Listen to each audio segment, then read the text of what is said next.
This is John W. Whitehead, author of Battlefield America, The War on the American People, bringing you a message about the state of our nation.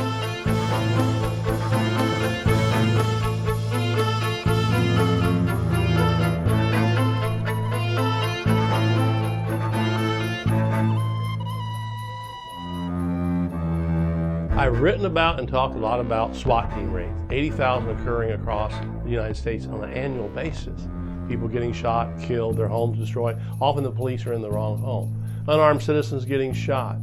All these kind of things I've talked about. But one thing you don't hear a lot about is all the dogs that are shot and executed by police in this country on a daily basis.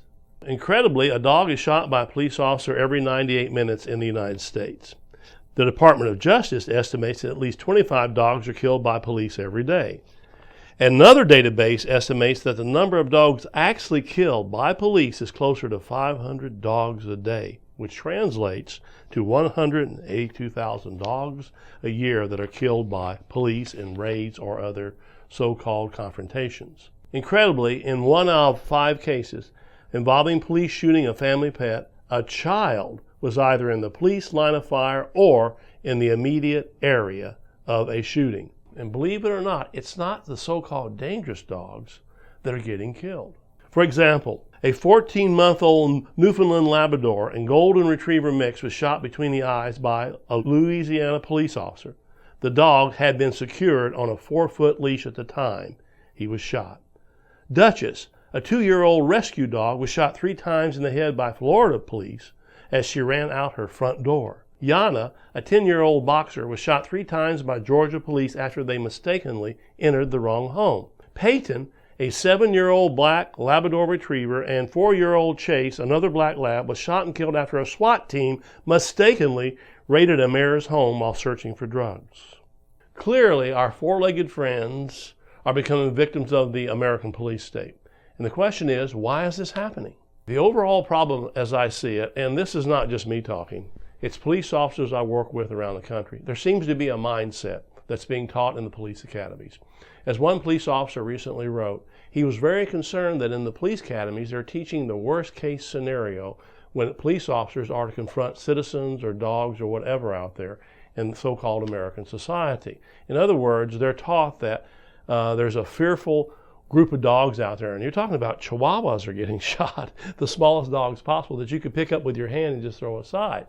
When they face American citizens, this worst case scenario is resulting in people getting shot and killed. So what's the answer to this?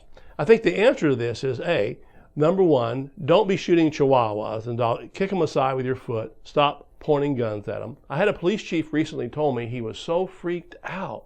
He said, John, you won't believe this, but a SWAT team raid in my area actually broke into someone's home, shot the dogs, small dogs, and one of them actually pointed a rifle at a 4-year-old kid's head. He says, something's gone wrong.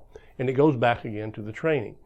90% of the training of police officers today is in the worst case scenario. In other words, there's a fearful group of people here, there, and there. So when a lot of young officers enter homes or see a dog or whatever, they're automatically facing something that they need to get rid of. So what's the answer to that? Police officers I talk to again across the country are telling me, change the training. 90% of the training is in militarized training, worst case scenarios, those kind of things in the academies. Only 10% or less is on de-escalating the problems they might see. In other words, instead of hitting someone in the head with a rifle butt, why not walk up and talk to them?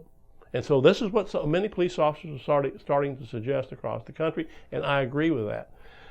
More time needs to be spent on the Constitution as well. I have one police officer I talked to who teaches in one of the police academies, the bigger police academies, and he said, John, I'm known as the anti-cop. And I went, why are you known as the anti-cop? He says, I teach the Fourth Amendment. He said, and basically they don't want to hear it. So change the training, change the mentality, and ladies and gentlemen, let's stop shooting American citizens, let's stop shooting all the dogs, and let's get back to a country where law and order prevails. For more information about the Rutherford Institute, visit us at www.rutherford.org.